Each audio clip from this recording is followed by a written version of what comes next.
In the introductory video of this series, I introduced the idea that there are differences between the gospel accounts. And you may have wondered, differences? Why are there differences? Aren't they based on the same event? And the answer, of course, is yes, they are based on the same real-life historical event. But that doesn't make them history books in the strictest sense. They're also literary masterpieces, each devoted to different goals and different audiences. And that means that some accounts may emphasize certain details that the other accounts leave out.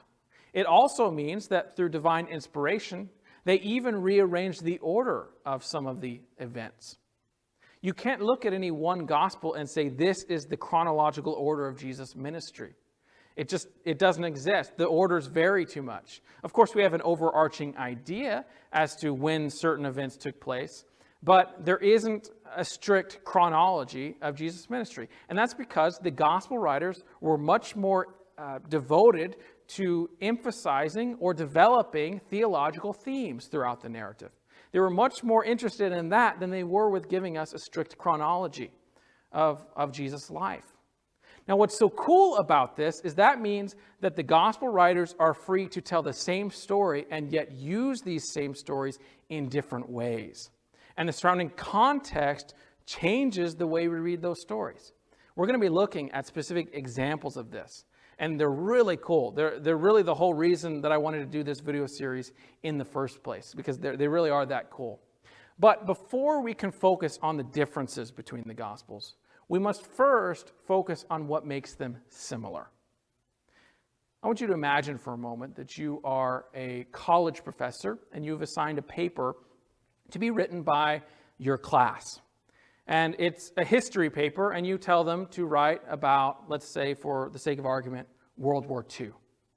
And you tell them nothing else, you just say, write about World War II, and you let them go. And then once the papers are finally turned in, you find yourself grading these papers, document after document.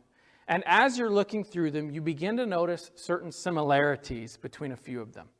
And you're forced to take 3 of them out of the pile and look at them separately because they are strikingly similar. They use some of the same arguments. The order of those arguments is sometimes the same. And they even, when you look closer, you realize that they even share direct quotations. And not just in a few places. You're forced then to conclude that someone drew from someone else. That one of these papers came first and inspired the other papers. At the very least, you're forced to conclude that there is a relationship between the writing of these papers. What's your next step as a professor? Well, your next step is to find out who cheated. But that's going to be very difficult for you to do if you have no other information. If you have only the papers to look at, you're going to have a very hard time figuring out which was written first. In the same way, the first 3 Gospels in our New Testament, Matthew, Mark, and Luke, have very striking similarities with one another. And they're also strikingly different from the Gospel of John. For example, Matthew, Mark, and Luke, they share many of the same stories. They share orders some of the time. They even share direct quotations. And I'm not just talking about quotations of Jesus. I'm talking about the narrators themselves. And they're very different from the Gospel of John. These Gospels tend to focus on Jesus' ministry in Galilee, whereas the Gospel of John focuses more on his work in Jerusalem.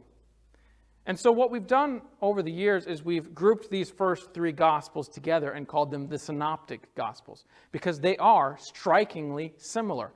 And we are forced to conclude that there is a literary relationship between them.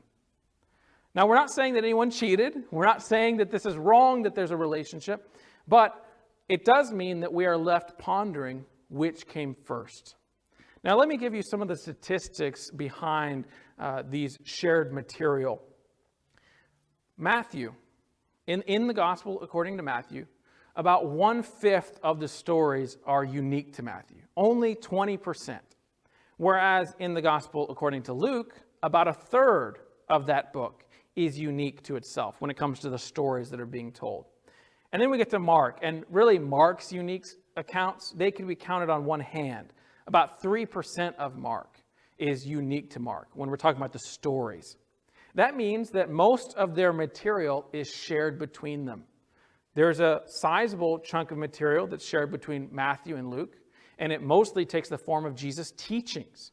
And there's also shared material between Matthew and Mark and between Luke and Mark that isn't shared by all three. Then there's the material, as you can see, that is shared by all three, and this is called the triple tradition. Now, it should be noted in all of this shared material that each gospel account brings their own details to the table. For example, the Gospel of Mark may only have a handful of unique stories, but any time, in fact, pretty much every time there's a shared story, Mark's account is longer and filled with more vivid detail. So we are forced to conclude that there is a relationship between these documents, a literary relationship. And we are also forced to conclude that someone drew from someone else, that one of these works draws from the others.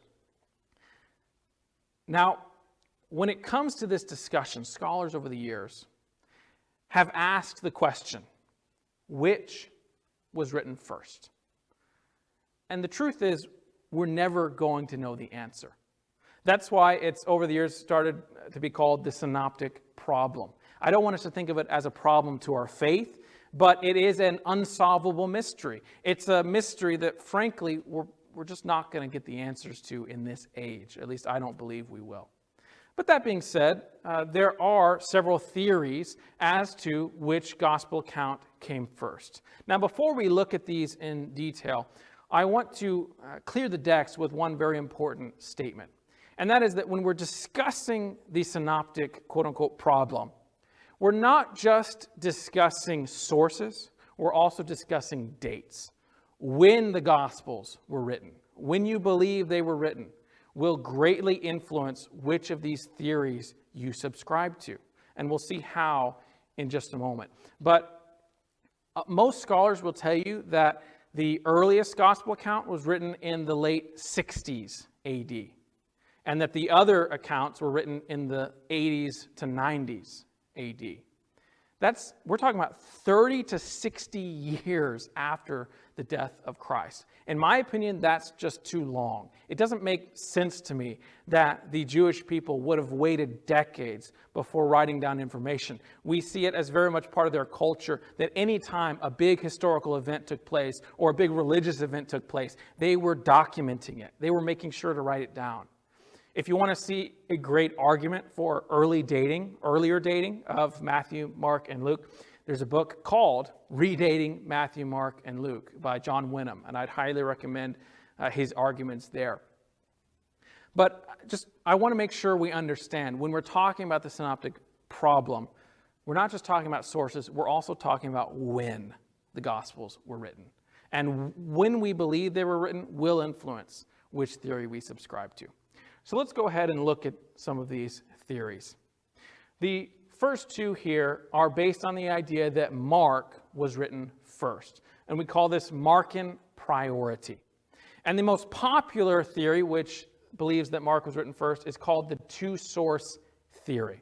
Now, I want to be clear. This is the most popular theory that is widely accepted by scholarship today.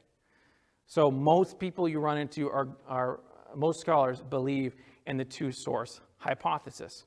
Now, here's just a simple breakdown of what it is. They believe that Mark was written first as a kind of prototype gospel, and that Matthew and Luke both drew from Mark and expanded upon it, and in some ways edited it. We'll talk about that in a second. In other words, they drew inspiration from Mark, but Mark was the first. But they also believe that Matthew and Luke drew from another source. You see, this shared material between Matthew and Luke is pretty substantial. As you can see, there's more of it than there is between Luke and Mark or Matthew and Mark, right? There's quite a bit of material that's shared between only Matthew and Luke. And as I said, it mostly takes the shape of Jesus' teachings. These statements given by Jesus, parables, sermons, etc.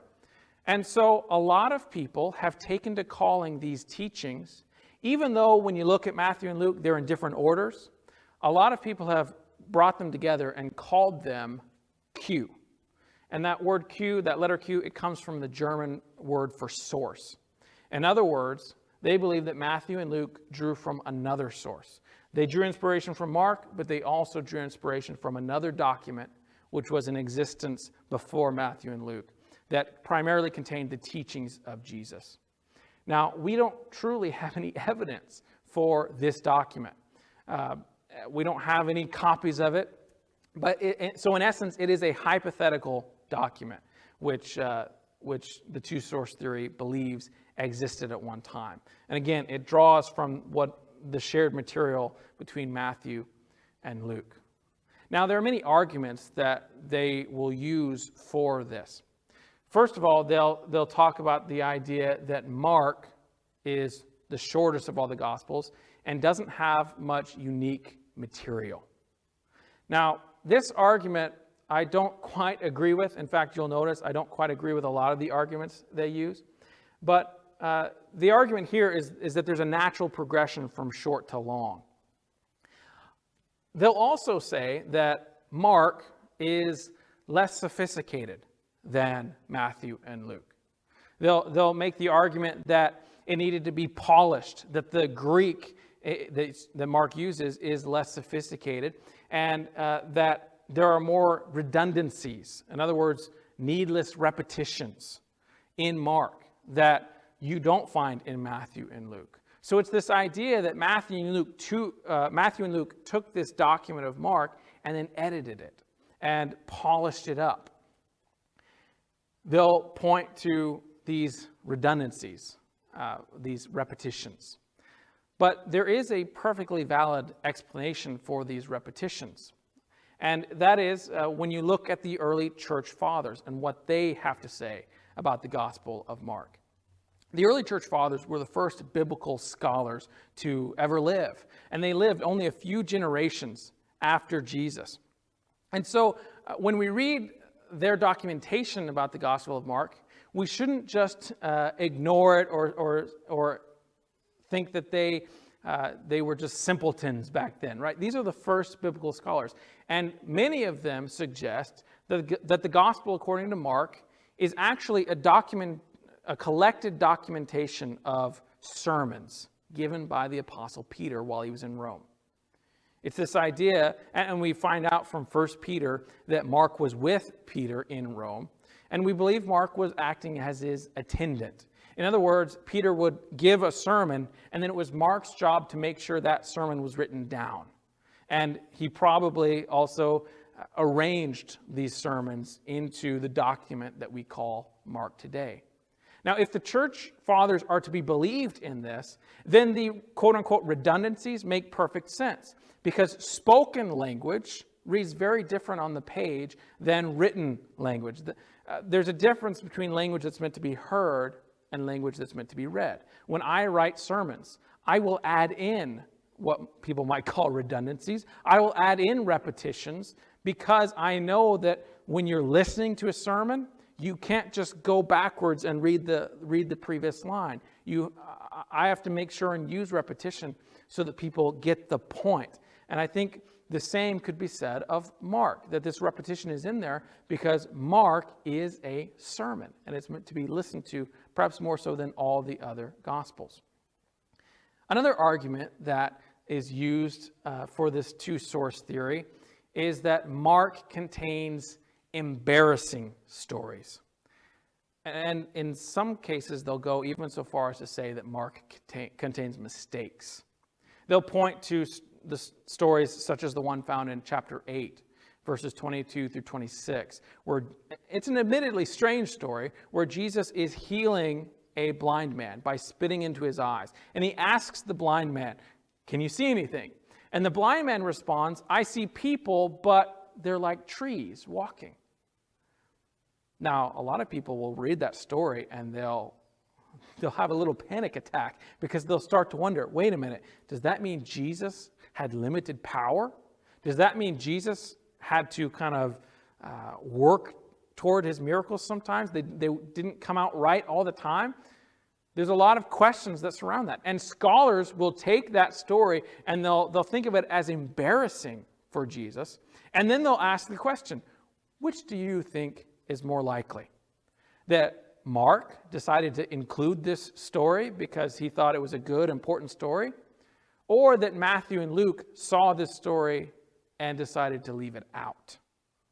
That's the kind of arguments they'll use. And they'll point to other moments in Mark. They'll even claim that Mark made mistakes. Now, a proper study of Mark dispels all of these questions and all of these concerns, because it is truly a literary masterpiece. And I believe, and I hope you believe, that it is inspired by God, just as Matthew and Luke are. And so when we look at those quote-unquote embarrassing stories, when we truly look at them and we look at the surrounding context, we realize that they're wonderful stories with great theological points. That story of the blind man is a great example. We're going to be looking at it more specifically in a future video. So I won't tell you exactly what it's about, but I will give you a hint. When you read that story of the blind man, keep reading into the end of chapter 8. Because that story, it has a wonderful theological point to it when you take in the surrounding context. The main argument that is used for the two-source theory is that Mark itself brings nothing new to the table. It's this idea that we simply don't need Mark if we have Matthew and Luke. And they'll ask the question, scholars have asked this question, if Mark wasn't written first, why then was it written at all? Now that's quite a big question. And it really stems from this idea. And my response would be, does that mean you see no use in studying Mark today? If Mark was simply a prototype that was used to aid in the creation of Matthew and Luke, then why should Christians study Mark today? Hopefully you're noticing what I view to be the major problem with the two-source hypothesis. And that is that much of their arguments are based on a denigrating, negative view of the Gospel of Mark. And hopefully in the future videos when we study Mark more specifically, you'll see that to downplay its mastery is a tremendous mistake. Matthew is inspired by God just as the other documents are. So that's the two-source theory. I want to make sure and give you a disclaimer before I move on. There are many people who are smarter than me who believe this theory. And there are many wonderful Christians who believe this theory. Now, they may not agree that Mark is inferior to the other Gospels, but they've probably studied this and come to the conclusion that this is still the most viable option. I hope you know that if you believe this theory, that doesn't make you a bad Christian. Of course, you don't have to agree with me. My real hope is that you will study this on your own and come to your own conclusion. But the reason I spent so much time talking about this particular theory is because it is the most widely held theory. And I want to caution us. I want to make sure that we don't just go along with what scholarship happens to be saying in the here and now. We have a tendency as humans to think that we who live in modern times are smarter or better than the people who came before. And there's this idea that any idea we come up with is automatically right and theirs were just simpletons, they were wrong. And even though our view might be new and might go against hundreds of years of tradition, we tend to think we're right and everybody else is wrong. C.S. Lewis called this chronological snobbery, and we don't need to fall into this trap. So my only request is that you question this theory. You can still believe in it, but at least be willing to question what scholarship happens to be saying, because this is a very new theory. Whereas Matthaean Priority, as we'll get into in just a moment, that theory has been espoused for a much longer period of time. Now, if you want to still believe that Mark was written first, if you still want to hold Markan Priority, there is another theory called the Farrer theory, and in my opinion, this is more reasonable. This is the idea that Mark was written first, that Matthew drew from Mark, and then that Luke was written last and drew from both of them. And the idea here is that the quote-unquote cue, the shared material between Luke and Matthew, that could easily be explained by Luke using Matthew's material. In other words, he drew out these teachings that are found in Matthew and reordered them, rearranged them, and added his own from his own research, and thus created something new. So that's the idea of the Farrer theory. And I think that's much more reasonable than creating a hypothetical document of which we have no true physical evidence. However, the main problem with the Farrer theory is the same problem that all theories of Markan priority have. And that is that it completely goes against what the church fathers believed. The church fathers, the very first biblical scholars who lived in the 2nd and 3rd centuries, they lived only a few generations after Jesus, they unanimously agreed that Matthew was written first. They unanimously agreed that in Matthaean Priority. Now let's look at a couple of these hypotheses. The first is the two gospel hypothesis. This actually comes with many different names. For the sake of this video, we're going to use the most common of the names that I could find. But this is the belief that Matthew was written first, followed by Luke, and then Mark drew from both of them. And this fits with what the church fathers say about it. They all agreed that Matthew was written first, and many of the church fathers also tell us that Mark was a sermon. So it's this idea that Mark was a sermon given by Peter in which he had both the scrolls of Matthew and the scrolls of Luke available to him. And he drew from both of them. And I think that this theory is really cool. It fits the internal evidence just as well as any other theory, but it also is in agreement with the church fathers. And if you want to read a book about this theory that really breaks it down fantastically well, I'd recommend the book Why Four Gospels by David Allen Black. And it's actually a quick read too. It's a very well thought out argument that he uses. He calls it the fourfold gospel theory. Of course, there's variation to the Matthaean priority. There's the Augustinian hypothesis, and many would call this the traditional view. This is this view is probably the reason that our New Testaments are arranged the way they are, with Matthew, Mark, and Luke there at the beginning in that order.